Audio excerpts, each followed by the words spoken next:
Hi, I'm Ayoade, and I'm a fellow here at the De Young Museum. When looking at art and considering the stories it can tell, we can look to other forms of expression to process and respond to those stories. As a journalist, producer, and poet, Sojourner is a storyteller interested in Black diasporic histories. Here's Sojourner reading a poem that she wrote about her namesake called Sojourner Truth Poses as a Sable Venus for a Photograph. There are virtually no American paintings with Black female figures during the 19th century.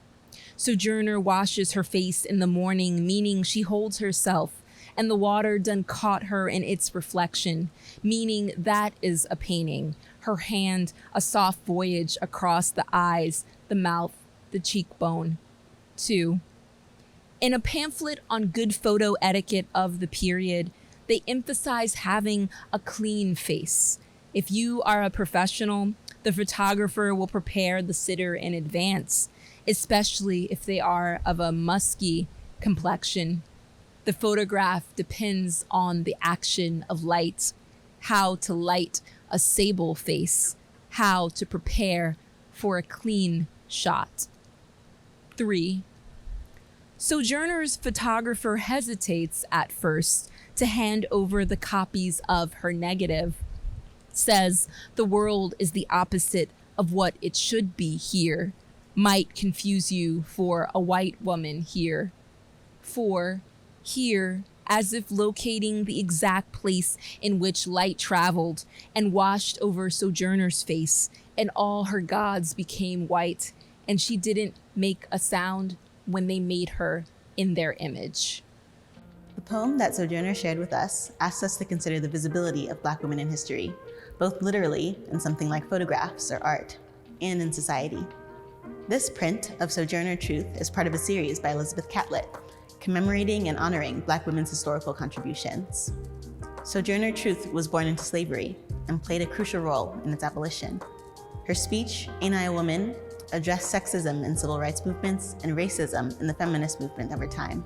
While these injustices endure in our world today, so too does Sojourner Truth's legacy.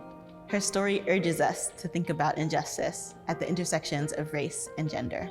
Centering Black women's stories in art or elsewhere brings forward crucial ways of understanding the past and uncovers what the histories we've been taught often leave out. Consider these ideas as Sojourner recites her poem, Birth, where she imagines what Sojourner Truth might have said to her when she was born. Gravity, that which pulls a body to the earth's blazing center.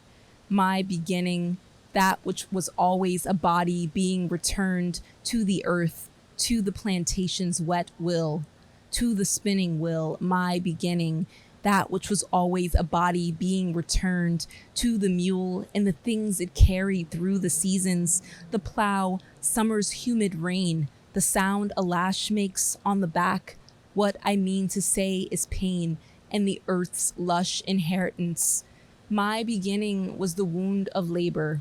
A hand caught inside a machine was watching blood and all the girl-like things drain themselves from me. In the beginning, I prayed in between the blue eye of a river, so you could be born of all the right water. In the beginning, your eye floods with blues water, womb water.